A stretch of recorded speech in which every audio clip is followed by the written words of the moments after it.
I knew something was wrong the day my own house stopped sounding like home.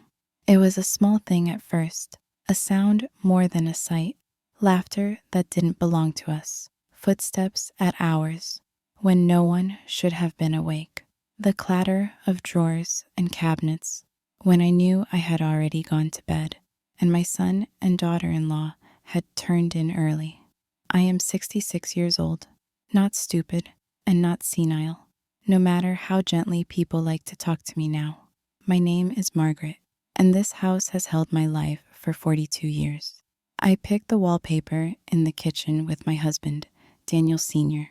We argued over the shade of blue in the living room until we finally settled on something in between. My son took his first steps down the hallway. I held my husband's hand for the last time in the downstairs bedroom when the cancer finished what it came to do. After he died, the house felt too big and too quiet. So when my son, Daniel, suggested they move in to keep me company, I thought it was God's way of making sure I wouldn't be alone in my old age. "Mom, it's perfect," he said, standing in this very kitchen 4 years ago, his arm around his wife, Chloe. "We sell our little condo, move in here, help with bills. You don't have to worry about anything. We'll be here, family." I cried that night, not from sadness, but from relief. I thought I had won the lottery of motherhood. A son who wanted to stay, a daughter-in-law who hugged me and called me mom, who insisted on helping with dinner, who brought me tea at night. I didn't know then that sometimes people step closer, not to protect you, but to get a better grip before they start taking things. The changes started about 6 months ago. At first, it was just secrecy. I would walk into the kitchen and conversations would stop mid-sentence. Laptops would close. Phone screens would flip face down so quickly you'd think I had walked in on something indecent. When I asked what they were working on, it was always the same soft, practiced answer. "Oh, just work stuff, Mom. Freelance projects, Margaret, nothing exciting." They had both started working from home more, but never at the same time. One of them always stayed in the living room with me, chatting, almost over-chatting, while the other disappeared into my late husband's old office for hours.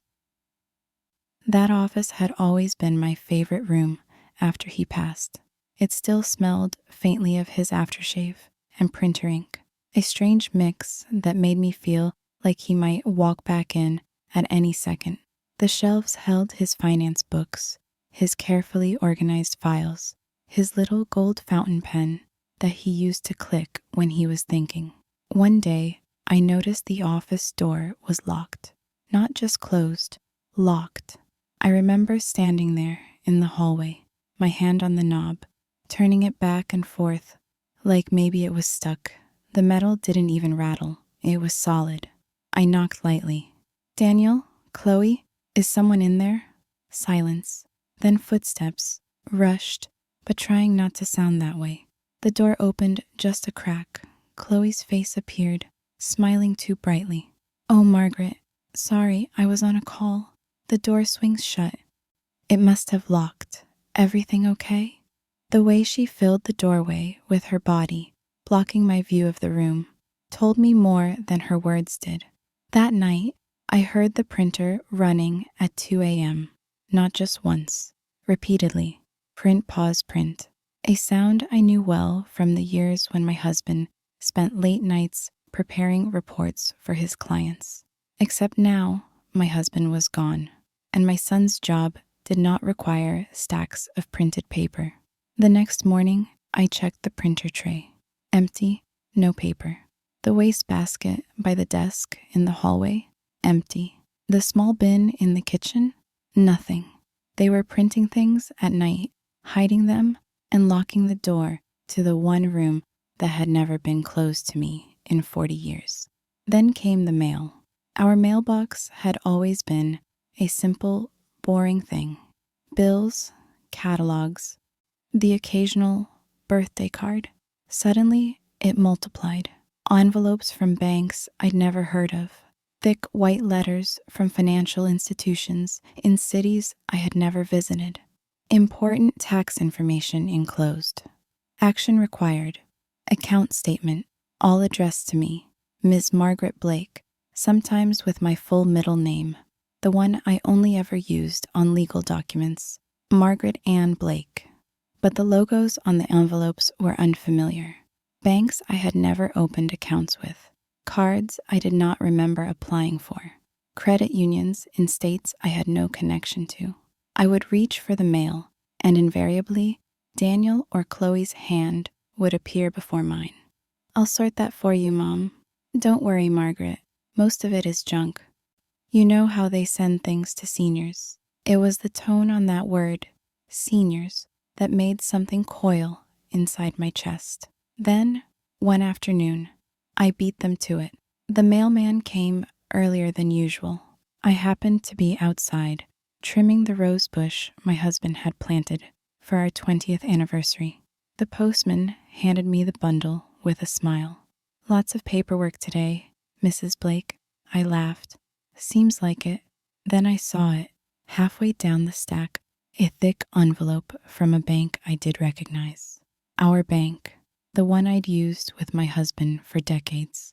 I stepped into the kitchen and began to go through the letters, my fingers moving faster than they had in years.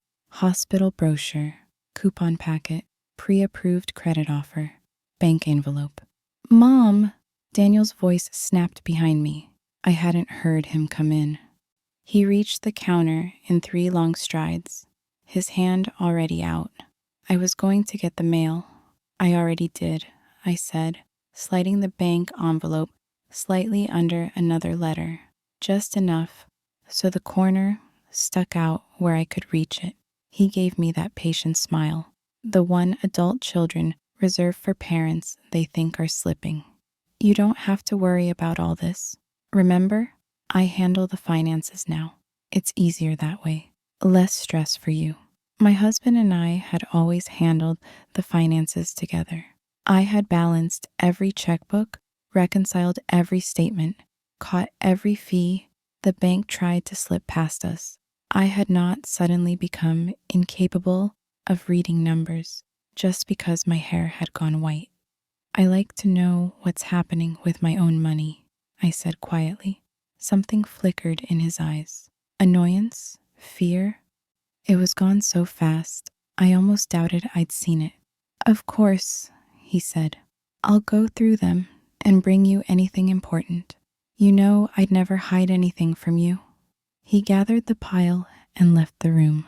But that one envelope, our bank, had already slipped under the folded dish towel I accidentally draped over part of the counter. When he was gone, I lifted the towel, slid the envelope into my cardigan pocket, and walked upstairs to my bedroom with my heart thudding in my throat. I opened it on my bed, hands trembling. It wasn't a statement. It was a notification. "Dear Ms. Blake, this letter is to confirm the address change request on your primary checking and savings accounts, ending in... If you did not authorize this change, please contact us immediately." The new address was still our house. Same street, same city. But the name on the second line, under mine, made my vision blur. Authorized account manager, Daniel Blake, son. I had not signed any such authorization. Attached was a copy of a form, complete with my name, my social security number, my date of birth, and my signature. Except it wasn't my signature. It looked like mine at a quick glance. The same loops, the same long tail on the G, but I knew every stroke of my own hand. I had signed that name on the back of checks since I was 19. This was close, but it was not mine. The room spun. He had forged my signature. My son had taken my name, my information, and my money and put it under his control without telling me. I folded the letter slowly and slid it back into the envelope. I did not cry. I did not scream. I lay back on the bed and stared at the ceiling fan, watching it turn above me each blade a question. Why? For what? How far had this gone? That night, I barely slept. Every creak of the house felt amplified. Every whisper of pipes felt like a warning. At 1:17 a.m., I heard the office door open. Footsteps, the soft whir of the computer, the printer again, churning, rhythmic. Low voices, Daniel's and Chloe's, not angry, focused, calculating. At 3:02 a.m., the front door opened. I walked to my bedroom door and opened it just a crack. From the upstairs hallway, I could see the faint glow of the foyer lamp below. A figure stepped inside, male, mid-50s maybe, wearing a dark coat, carrying a briefcase. Not a friend, not family. He greeted Daniel quietly. They went straight to the office. I watched the door close. I heard the lock click. An hour later, the man left. No laughter. No goodbyes. Business, pure and simple. The next morning at breakfast, my son's eyes had shadows under them. Chloe's smile was brittle. Long night? I asked lightly. They froze for just a second, the way an animal freezes when it hears a twig snap in the woods. Just work, Chloe said quickly. Opportunities don't sleep, right? It's not healthy, I said, working at those hours. We're fine, Mom, Daniel replied, his tone final. I stirred my oatmeal, nodded, pretended to drop the subject. But I knew now, this was bigger than a few forged signatures. There was something operating inside my house, a business or a scheme that did not want daylight. I needed to see more. I needed to know more, and I couldn't do it from inside. The idea came slowly, then all at once. When you live with people who are lying to you, you learn to recognize patterns, the way they check the time before they speak, the way they watch your face for reactions, adjusting their words like they're fine-tuning a radio, the way they are very, very careful not to let you be alone in the wrong room at the wrong time. If I confronted them now, they would deny everything. They would call me paranoid, tired, overwhelmed since Dad died. They would tighten the secrecy. They would hide the documents better. They would make sure I never saw another piece of mail addressed to me.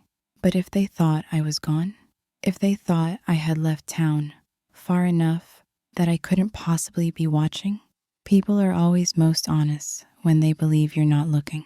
I needed help, and only one person came to mind. Mr. Harris. His first name is Walter, but we've all called him Mr. Harris since I moved in across the street in 1982. He is 72 now, with a shock of white hair and a voice that still has the warm rumble of the radio announcer he once was. He watched my son learn to ride his bike. His wife used to bring us pies every Thanksgiving until a stroke took her 6 years ago. He sees everything from his front window, not because he's nosy, but because the world is his television now. The birds at the feeder, the neighborhood kids on their scooters, the way people come and go from the houses on our street. He had seen my grief when my husband died. He had seen Daniel and Chloe move in, and lately I had caught him watching my house with a furrowed brow more than once. So one afternoon, while Chloe was out running errands and Daniel was pretending to work remotely in the office, I told them I needed some air and walked across the street.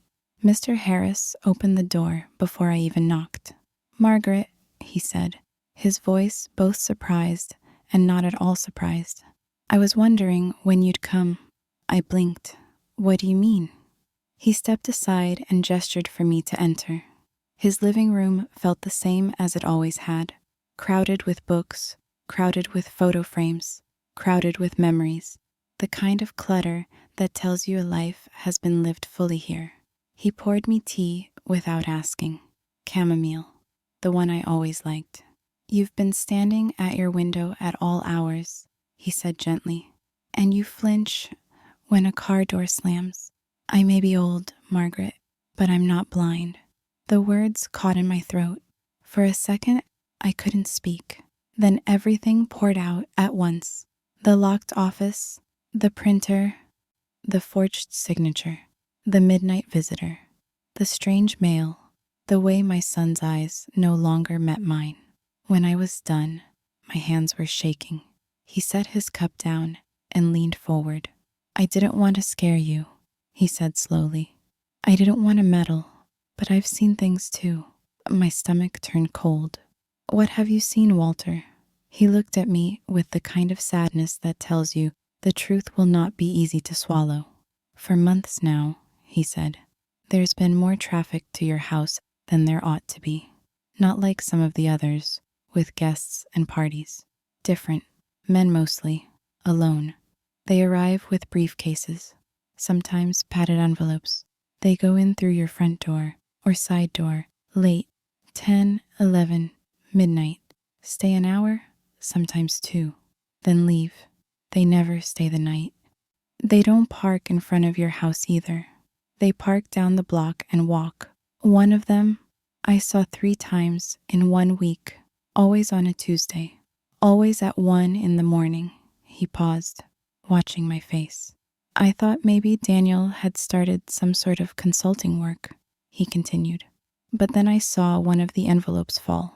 The wind caught it when the man shut his car door. He picked it up, but not before I saw the logo. He named a bank, not ours, a big one, national, the kind that runs commercials during football games. And last week, he added, his voice lowering, there were 2 men. They didn't go inside. They met your son at the corner. One handed him something that looked a lot like a passport folder. Your son gave him a thin stack of what looked a lot like credit cards. I used to do advertising, Margaret. I recognized the colors even from a distance. My hands were ice. Credit cards, I whispered. He nodded. I don't know what's happening, he said, but I know this. People who run legitimate businesses don't exchange financial documents in the dark on street corners after midnight. We sat in silence for a long moment, the weight of his words filling the room like heavy smoke. Walter, I said finally, I need to know exactly what they're doing. I need to see it with my own eyes. If I accuse my son of something like this, and I'm wrong, he shook his head. You're not wrong. But I need proof, I insisted. And they are too careful when I'm inside. They watch me. They steer me away from things. They control what I see. If they thought I wasn't home, his eyes sharpened. The way they must have when he was still working deadlines and live broadcasts. You want to fake leaving? Yes. He considered this quietly, then nodded. You can stay here, he said. The guest room upstairs has a perfect view of your front door and most of the living room through the curtain gap. We'll tell them you've gone to visit your cousin. Do you still have that cousin in Denver? Portland, I said. But yes. Then that's where you'll be for them. In reality, you'll be across the street, watching. We'll keep the lights low. They won't suspect a thing. People never think old folks have strategy. A strange calm settled over me. For the first time in weeks, I felt like I had something besides fear. I had a plan. That night at dinner, I put on my best imitation of cheerful spontaneity. I spoke to Emily today, I said, between bites of roast chicken. Your cousin? Daniel asked, somewhat distracted. Yes, she's been asking me to visit for months. She's not well, you know, arthritis, and the rain out there doesn't help. I think I'd like to go see her for a week or so. Their reactions were instant and almost comically transparent. Chloe's fork froze halfway to her mouth. Daniel's eyes lit up for a fraction of a second before he rearranged his face into something like concern. Are you sure, Mom? He said. That's a long trip. It will do me good, I replied serenely. Change of scenery. I already called the bus station. There's a coach leaving tomorrow morning. It's cheap. You don't have to take a bus, Chloe chimed in quickly. We can help you get a plane ticket. No need, I said. Emily will meet me halfway. just like we used to do in our 30s. Halfway by bus, halfway by bus. We made a whole adventure out of it. We'll do it again. I watched the tension drain from their shoulders. They tried to hide their relief, but they weren't good enough. That's great, Mom, Daniel said. You deserve a little break. We'll take care of everything here, Chloe added. Water the plants, keep an eye on things. You won't have to worry about a thing. Those last words echoed in my mind like a threat. You won't have to worry about a thing. The next morning, Daniel insisted on driving me to the bus station.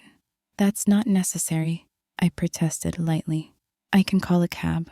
It's no trouble, he insisted. Besides, I want to make sure you're settled. Of course he did.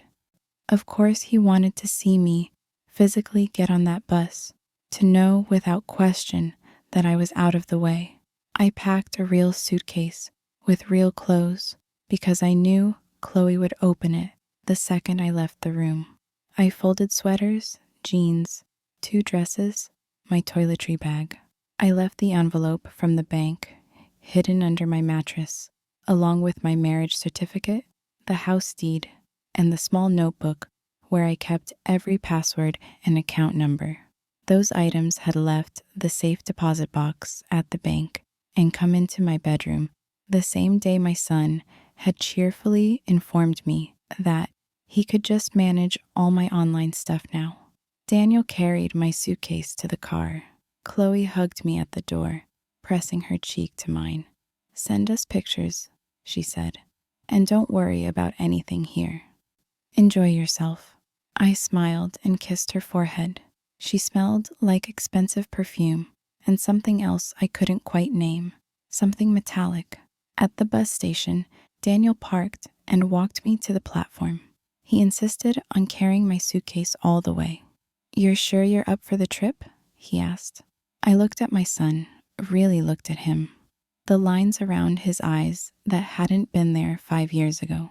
The way his jaw clenched when he thought no one was looking. A boy I had held against my chest when he was feverish. Now a man holding secret meetings in my husband's office. I'm sure, I said quietly. I'll call you when I arrive. He hesitated, then hugged me. His arms around me felt like a rope. I wanted to believe the pressure meant he still loved me, that he wasn't lost completely to whatever he was doing. Love you, Mom, he murmured. Love you too, I said. He turned and walked away before the bus even arrived. I did not get on the bus. I waited 10 minutes until I was sure he was gone.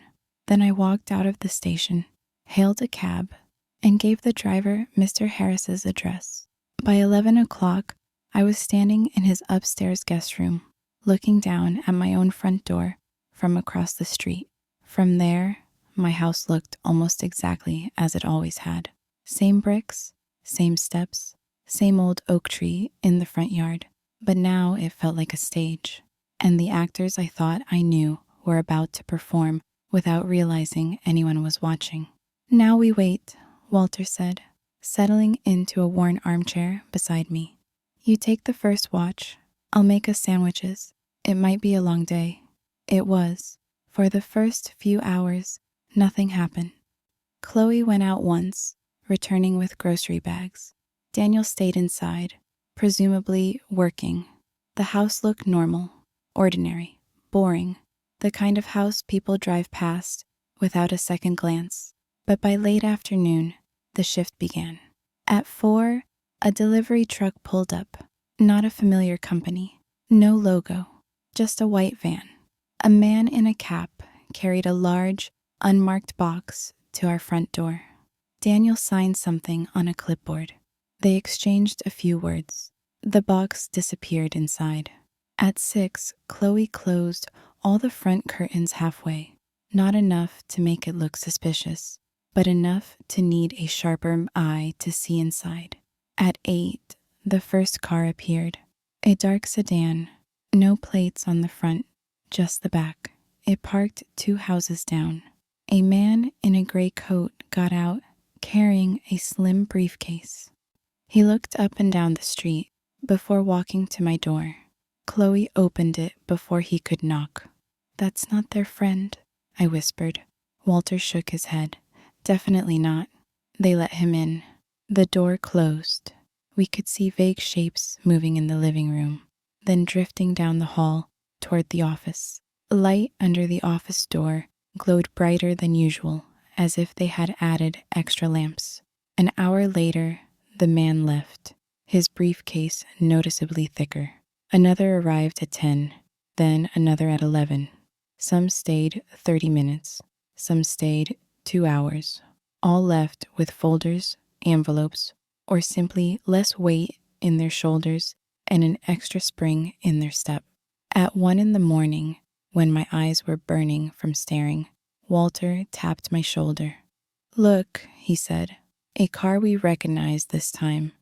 The same model and color as the one that had brought the midnight visitor I'd seen from my bedroom." The man was the same too, mid-50s, salt and pepper hair, expensive coat. He didn't bother with the front door. He went around the side. Moments later, the light came on in the basement windows. I frowned. "The basement?" Walter nodded. "I've seen that before, only late, and only that man." The basement had always just been storage. Old trunks, holiday decorations, boxes of books, too old to donate, too meaningful to throw away. My husband had set up a little workbench there once, but he preferred the office. Why would they be in the basement with a stranger at 1 in the morning? We watched as the faint glow from the basement windows flickered like a heartbeat, sometimes bright, sometimes dim. Shadowy movements passed across the small panes. Walter adjusted his glasses. "Can you see anything?" I asked. He squinted. "Looks like screens? Multiple ones." It hit me then, like a rush of ice water. Screens, printers, strangers with financial envelopes, mail with my name on it from banks I'd never joined. "Computers," I said slowly. "Multiple computers. Down there, hooked up to God knows what." Walter didn't answer. He didn't need to. We both understood. I had watched enough news in my life to know what this could be. Identity theft rings, fraud operations, people setting up fake accounts, routing money, siphoning funds in tiny increments from thousands of strangers. The kind of digital crime that looked clean on the surface, but destroyed lives quietly. What if they were using my house, my internet, my name as the anchor? At 2 in the morning, the basement light went off. The man left through the side door, the briefcase in his hand, looking even heavier. I went to bed in Walter's guest room, with my heart pounding so hard I could hear it in my ears. "I need more than this," I said to him the next morning over coffee. "I need to know exactly what they're doing, and I need someone who can stop it before they drag me down with them." "You need a lawyer," he said simply, "and probably more than that." I hesitated. Lawyers cost money, and the last thing I wanted was to walk into a stranger's office and sound like a paranoid old woman accusing her beloved son of running a crime ring in her basement. But I had one advantage. When my husband was sick, we had hired an estate lawyer to help with the living will and hospice paperwork. She had looked me in the eye one afternoon and said, "If anything ever feels off with the paperwork or the finances, you call me. Elder fraud is real, and it usually comes with a familiar face." Her name was Priya Patel. I dialed her number with trembling fingers. She remembered me. "Mrs. Blake," she said, her voice sharp and kind. "How are you holding up?" "I think someone is trying to steal my life," I said. "And I think it might be my son." Silence. Then, "Come in. Today, bring everything you have." Walter drove me to her office. I brought the mail envelope with the forged signature. I brought notes. Walter and I had scribbled about the parade of strangers, the times, the dates. I described the locked office, the printers, the midnight basement meetings. I did not cry when I spoke. even when my voice wanted to crack. I forced myself to sound like the woman who used to balance 3 ledgers at once for my husband's small business. Ms. Patel listened without interrupting, writing things down. When I slid the bank letter across her desk, she examined it carefully. Then she pulled a yellow legal pad toward me. "Mrs. Blake, I want you to sign your name for me," she said. I did, 3 times. She compared my signatures to the one on the bank form. Her lips pressed into a thin line. "That's a forgery," she said. "A good one, but not good enough for someone who knows what to look for. The angle is different here. The pressure of the pen lighter on the loop. Your son, or someone, copied your signature." "What can they do with that?" I asked, my throat tight. "With the information on this form?" she replied. "Quite a lot. They can gain control over your accounts, open new ones, reroute funds, set up lines of credit. The fact that you've been receiving mail from multiple banks you never applied to tells me that may already be happening. They might also be using your address as a drop point for other people's identities. It's common in organized fraud." My stomach twisted. "Can I lose my house?" I whispered. "Not yet," she said. "The deed is still in your name alone, yes?" "Yes, we never put Daniel on it." "Good. But if they're willing to forge your bank forms, they may be willing to try with other documents. The sooner we act, the better." "What do we do?" I asked. She tapped her pen on the desk, thinking. "First," she said, "we notify your primary bank that you did not authorize this change and that your identity may have been compromised. We'll ask them to freeze any unusual activity and require in-person verification for any modifications. Second, we contact the 3 major credit bureaus and place a fraud alert on your name. That will slow down any attempts to open new accounts in your identity. Third, we need to document what's happening in your house. You are telling me there may be an illegal financial operation being run from your basement. If that's true, law enforcement will be interested, but they'll need evidence beyond your suspicion." "I can keep watching," I said. "Walter, too. We can write down times, license plates." She nodded. "Good. Photos, if you can get them safely, from his upstairs window or a distance. Nothing that puts you at risk. Meanwhile, I'll reach out to a contact I have in financial crimes. He's with the district attorney's office. If this is what it looks like, we'll bring them in." I exhaled slowly. My head spun with possibilities, with fear. "And my son?" I asked. "What happens to him?" Ms. Patel's gaze softened, but her voice stayed firm. "That depends on choices he makes from this point on," she said. "He is a grown man. If he is participating in crimes, he is responsible. My job is to protect you. Right now, you are vulnerable to both financial and criminal liability. If the operation is traced to your address and your name is on the bills, you could be blamed unless we build a clear record that you did not know and did not consent. So we have to prove that I'm the victim in my own house," I said bitterly. "Yes," she replied, "and we will, but it will require patience and some very careful acting on your part." "Acting?" I repeated. She smiled faintly. "You said they think you're visiting a cousin in Portland," she reminded me. "They believe you're gone. For now, that's good. But you can't stay away indefinitely. At some point, you'll need to walk back into that house." The thought sent a chill down my spine. "When you do," she continued, "you play the trusting mother, the woman who has no idea what's been happening, the woman who still hands over her mail and smiles at breakfast, while behind the scenes we tighten the net." I swallowed hard. "Can you do that, Mrs. Blake?" she asked. "Can you pretend not to know that your son might be stealing from you?" An image flashed in my mind. My boy at 7 years old, hiding a broken vase behind his back, lower lip trembling, insisting the cat did it. Me bending down, lifting his chin, telling him, "We don't lie in this house, Danny." He had cried, apologized, promised to tell the truth. What happens to a boy who once cried over a broken vase when he learns how to break hearts instead? "Yes," I said slowly. "Yes, I can pretend. For a while. If it keeps me safe. If it keeps them from realizing I'm watching." "Good," she said. "Then here's what we'll do." Over the next hour, she laid it out. She would file the alerts and notifications that day.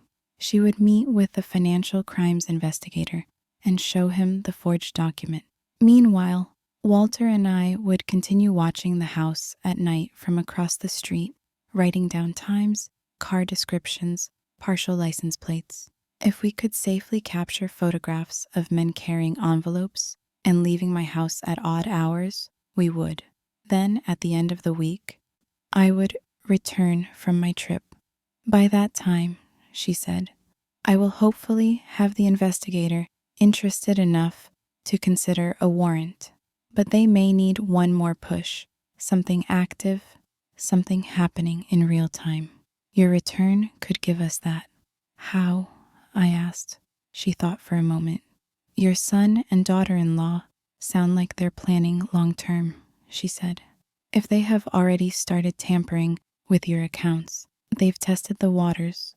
The next step in these situations is often bigger, larger transfers, new loans, maybe even attempts to move property. When you come back, they may try to pressure you to sign something. If they do, she held my gaze. You do not sign. You stall. You act confused about the contents. You tell them you want to think about it. Then you call me immediately. Understood? Yes, I said. And if they don't try to get you to sign anything, but the traffic continues, she added, we let the investigator make the next move. Either way, you have backup now. You are not alone in this. When I left her office, the sunlight outside felt too bright. Walter drove us back home in silence. Are you okay? He asked as we pulled into his driveway. I don't know, I said honestly, but I know what I have to do. For the next 3 nights, we watched. The pattern held. Different men, same time windows, same envelope exchanges, briefcases, side doors, basement lights. Walter managed to capture some photographs with his old camera, zooming as much as it would allow. They were grainy, but clear enough to show faces, dates, times. On the 4th day, Ms. Patel called. I met with the investigator, she said. His name is Mark Lopez. He's seen a lot of schemes, and yours fits too many patterns to ignore. He's already pulled some data on IP addresses associated with your home internet. There are flags, multiple attempts to log into bank portals from your address using credentials not your own, several small fraudulent transfers tied to open cases. He's very interested. My blood ran cold. Does that mean? It means your house is on their radar, she said, which is both bad and good. Bad because you were right. This is real. Good because now law enforcement is motivated to stop it. Mr. Lopez is pushing for a warrant to search the premises, but judges are cautious with private homes. A search warrant for a family house requires strong probable cause. Your forged signature and the pattern of activity help, but he'd like one more concrete piece to present. What kind of piece? I asked, my voice thin. Something active, she said. Something like you being asked to sign another document under suspicious circumstances, or catching someone on tape transferring funds while in the house. But we can't risk putting you in direct danger. So, we're going to try to build what he calls a controlled snapshot. I frowned. What does that mean? It means you go back home, she said, living as if nothing is wrong, while Mr. Lopez and his team monitor digital activity in real time from outside. If the operation continues as it has, and they catch fraudulent transactions being initiated from your network, combined with the testimony and records we already have. That may be enough for a judge. The thought of sleeping under the same roof as people who might be committing crimes in my basement made my stomach twist. I'll be alone, I whispered, across from them, inside. You won't be alone, she said firmly. You'll have Walter across the street. You'll have me a phone call away. You'll have a detective watching from a parked car, even if you don't see him. And most importantly, they still think you are in the dark. That ignorance, false as it is your shield for now. Use it. Fear is heavy, but so is helplessness. I had spent weeks carrying both. Now, for the first time, I felt one of them lift, just a little. Okay, I said. Tell me when to go back. Tomorrow evening, she replied. Let them have one more busy night without you, so the pattern is clear.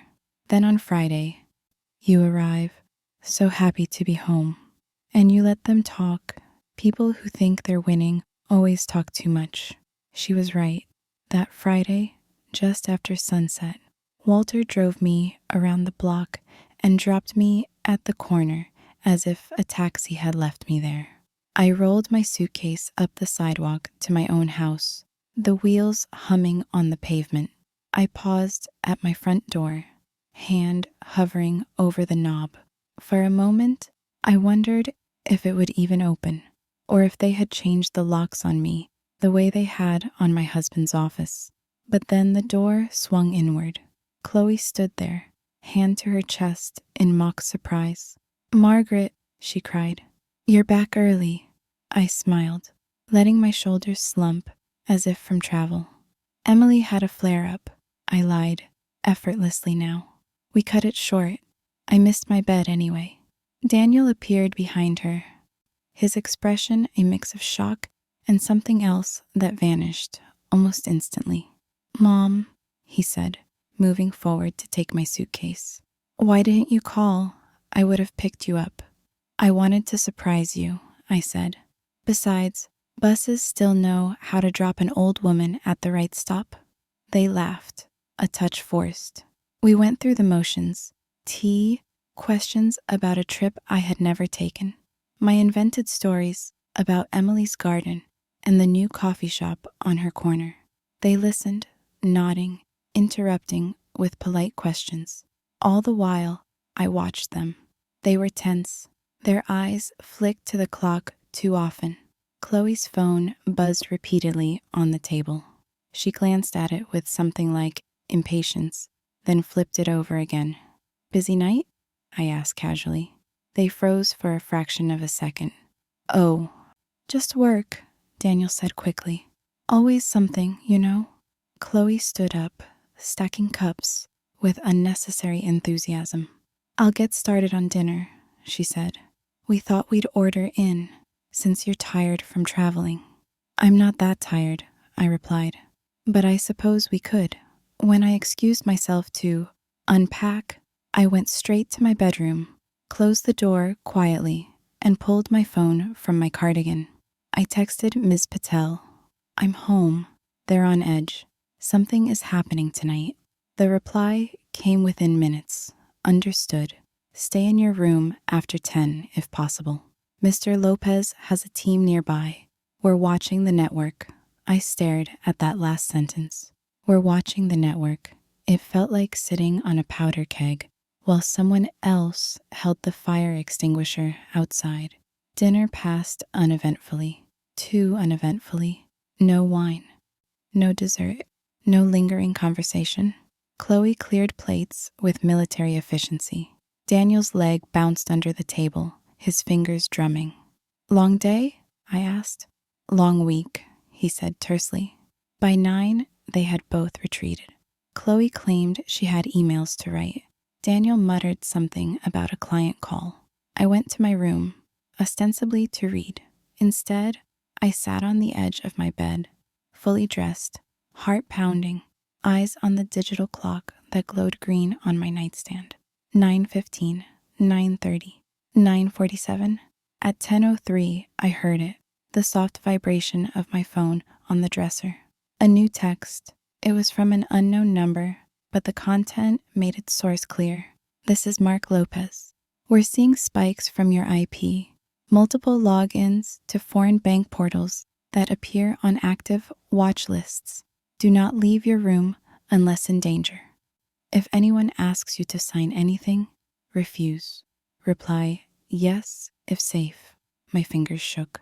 Yes, I typed. The minutes stretched, elastic and thin. Through the floor, faintly, I heard the hum of electronics. Not just one machine, several. The sound rose and fell, punctuated by muted voices. Sometimes Daniel's, sometimes Chloe's, sometimes low, urgent murmurs I didn't recognize. I moved closer to the bedroom door, opening it just enough to hear better. The hall was dark. A faint glow bled under the crack of the basement door downstairs, where no light should have been at this hour. Closer to midnight, the front door opened. Footsteps, 2 sets, men. I heard Daniel greet them in a hushed tone. Downstairs, he said. We're almost ready.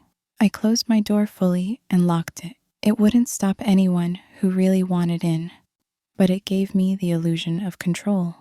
At 12:07, another text buzzed. We have real-time captures of fraudulent transfers being initiated from your location. Judge granted an emergency search warrant. We are approaching. Stay in your room no matter what you hear. The next sound I heard was not from my phone. It was a knock. Not polite, not frantic, firm, authoritative. Then a voice, loud enough to carry through the whole house. Police, open the door. My heart lunged into my throat. I heard chaos erupt below. Chairs scraping. Something dropped. Chloe's voice, high and panicked. Daniel's, low and urgent. The soft thunk of what sounded like laptops snapping shut. The knock came again, harder. This is the police. We have a warrant. Open the door now, or we will enter. I heard the front door open, finally. A man's voice, trying to sound calm and failing. What is this about? This is about financial crimes, another voice answered, clipped and professional. We have reason to believe illegal activity has been conducted from this residence. Is Margaret Blake here? For a moment, the world stopped. Chloe said something I couldn't hear. My phone buzzed again. We're in. Stay where you are. We will come to you. The next half hour was a blur of noise. Footsteps upstairs and down. Doors opening. Drawers pulled out. The squeak of basement steps. Hands where we can see them. Don't touch that computer. Ma'am, step away from the desk. I sat on my bed, fists clenched, staring at the framed photo of my husband on the dresser. I'm sorry, I whispered to it. I tried. I really tried. A gentle knock sounded then at my door. Mrs. Blake? This is Detective Lopez. May I come in? I unlocked it, my fingers stiff. The man who entered was in his 40s, with tired eyes and a badge clipped to his belt. He scanned the room quickly, then nodded once, as if confirming something to himself. Ma'am, he said quietly, you're safe. We're here. What's happening? I asked, though I knew. He sat on the chair by my window, facing me. We've been monitoring digital traffic from your address, he explained. Tonight, we caught active fraudulent transfers being routed through foreign accounts. When we correlated that with the forged documents your lawyer provided and the movement your neighbor observed, we had enough for a judge. Right now, my team is collecting devices and documents from your basement and office. We've detained your son and daughter-in-law, as well as 2 individuals who were with them. The tears that had been held back by adrenaline finally broke loose. Detained, I repeated. Does that mean arrested? Temporarily, he said. Whether formal charges are filed will depend on what we find. But from what I've already seen on those screens, he shook his head. This wasn't small, Mrs. Blake. Stolen identities, cloned cards, synthetic profiles. They've been running what looks like an access point for a larger ring. and they used your home internet and your name as cover. Will I go to prison? I asked, the question that had haunted my nightmares. He looked almost offended. No, he said firmly. You came forward, you cooperated. Your lawyer documented that you were not aware. We have chat logs on those machines where they discuss you as an inconvenience, not a partner. We're here to protect you, not prosecute you. I thought of my son, now somewhere in the house, likely handcuffed, being read his rights. The boy who once cried over a broken vase, the man who now might have broken dozens of lives with stolen money. Can I see him? I whispered. Not tonight, Detective Lopez said gently. We're still in the middle of the search. Once the dust settles, you'll be informed about the process. For now, my advice is rest. You've been living in a war zone you didn't know existed. Let us do our job. He stood. Your lawyer will be here in the morning, he added. We've secured the devices in the basement and office. No one will access them without proper authorization. And Mrs. Blake? Yes, he met my eyes. You did the right thing. When he left, the house felt huge and hollow. Sirens still flashed faintly through the curtains. I heard the murmur of radios, the rustle of uniforms. Somewhere downstairs, my son shouted something unintelligible and was silenced by a firm command. I lay down on my bed without changing clothes, staring at the dark ceiling. Sleep came in fits, thin and ragged. By morning, the police were gone, leaving behind an inventory list of everything they had taken. 6 laptops, 4 external hard drives, 2 routers, a stack of blank cards, 1 embossing machine, dozens of printed pages of stolen identities. Daniel and Chloe were gone too. In their place, in the quiet kitchen, sat Ms. Patel, a folder in front of her, and Mr. Harris, his hands wrapped around a mug of coffee, as if it were an anchor. How are you? She asked gently when I walked in. I don't know, I said. Empty, full, both. She nodded, as if she had heard that answer before. Detective Lopez briefed me, she said. They have enough to charge your son and daughter-in-law. He won't be able to come back here without violating the conditions of his release, assuming he's granted one. This house is still legally yours. Your accounts are being reviewed. The fraud alerts did their job. We caught this before they could drain everything. There will be damage, but not as much as there could have been. And the people whose information they used? I asked. They'll be contacted, she said. Banks will reverse many of the fraudulent charges. Law enforcement will handle that side. Your responsibility now is to take care of yourself. Mr. Harris cleared his throat. And you're not doing it alone, he added. I looked around the kitchen, the same one where my son had drawn pictures at the table, where Chloe had once laughed with me over burnt cookies, where my husband had danced me in slow circles on anniversaries. How do I live here now? I whispered, knowing what was happening under my feet, knowing who was doing it. Ms. Patel closed her folder. You reclaim it, she said simply.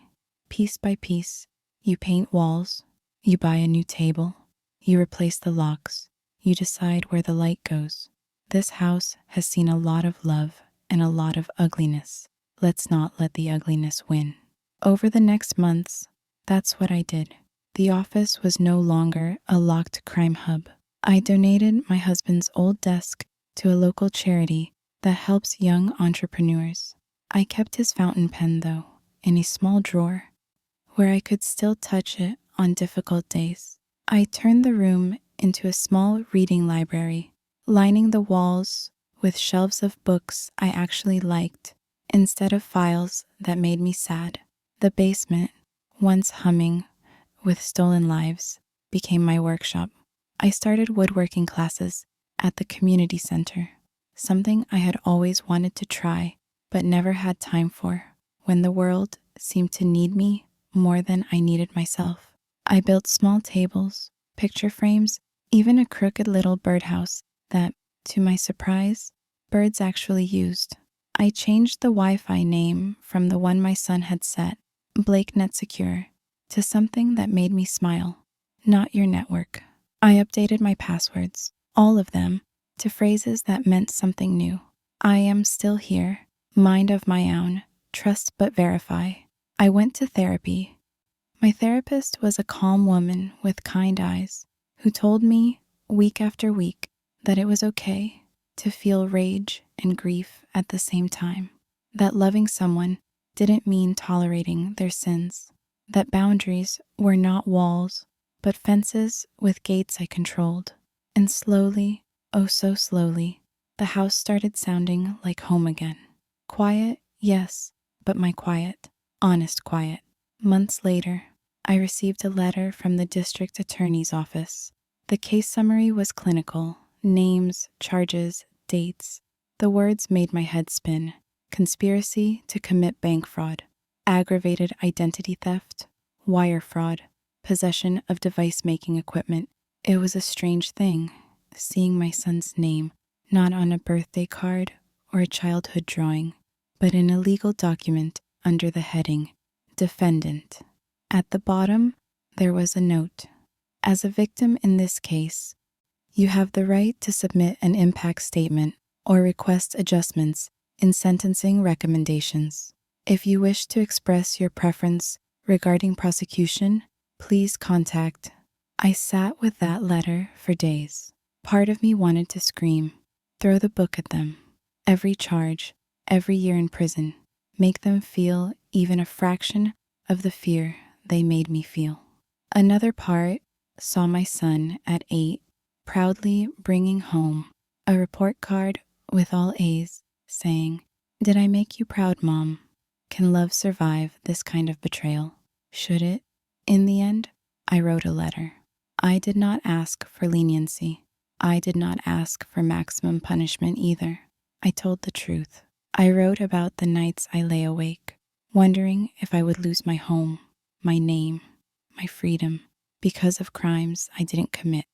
I wrote about the humiliation of having police knock on my door, neighbors watching. I wrote about the way my trust in the people who were supposed to protect me was shattered.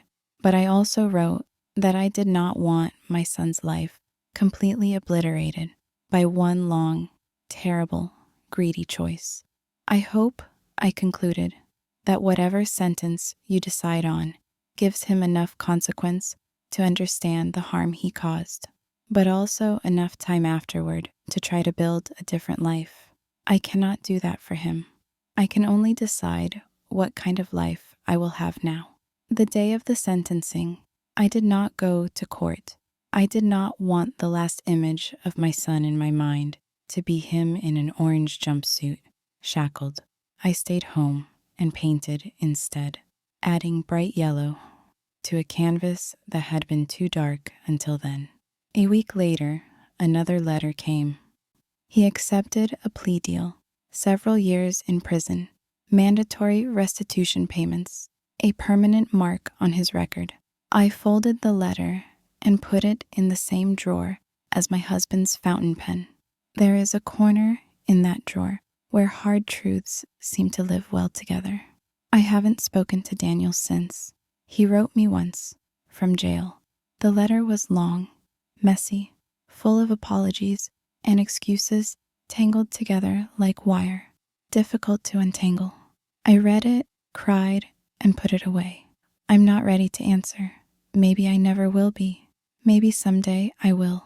Forgiveness, my therapist reminds me, is not about saying what you did is okay. It is about saying, I will no longer let what you did decide who I am. Who I am, suddenly, feels bigger than mother and widow and victim.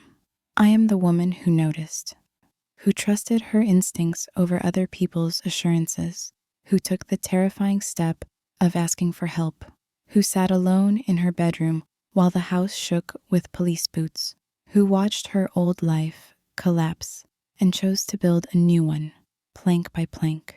The house is quiet tonight, Mr. Harris comes over on Thursdays for stew and cards. We joke that between his upstairs window and my updated security system, our little street is the safest one in the city. Sometimes, when the wind is just right, I can almost hear my husband's voice in the creak of the stairs, telling me, "You always did have the better head for numbers, Maggie. I should have listened sooner." If you're still listening to me now, if you've stayed with me through all of this, hear this part carefully. The people who hurt you will almost always tell you not to worry, that you're imagining things, that you're tired, that they've got it handled. They will make you doubt your own eyes so they can keep doing what they're doing in the dark. Believe your eyes. Believe your gut. If something in your own home feels wrong, if papers go missing, if mail stops making sense, if doors that used to be open suddenly close, ask questions, real ones. And if the answers feel thin, reach beyond the walls of your house, to a neighbor, to a lawyer, to someone whose interest isn't tied to your money. You are not paranoid for protecting yourself. You are not ungrateful for wanting the truth. You are not cruel for putting a lock on the parts of your life that matter. I used to think love meant giving everything away. Time, money, trust, second chances, third chances, silence. Now I know love without boundaries is a door without hinges. Anyone can walk through and take what they want.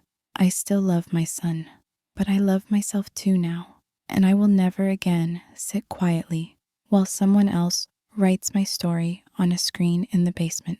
If this story resonated with you, if it reminded you of someone you know, or of a fear you've carried quietly, stay with me a little longer. There are so many stories like mine. Women who gave everything and were left with nothing until they decided enough. Women who were treated as background until they stepped into the center of their own lives. Women who were almost erased by greed and silence, but refused to disappear.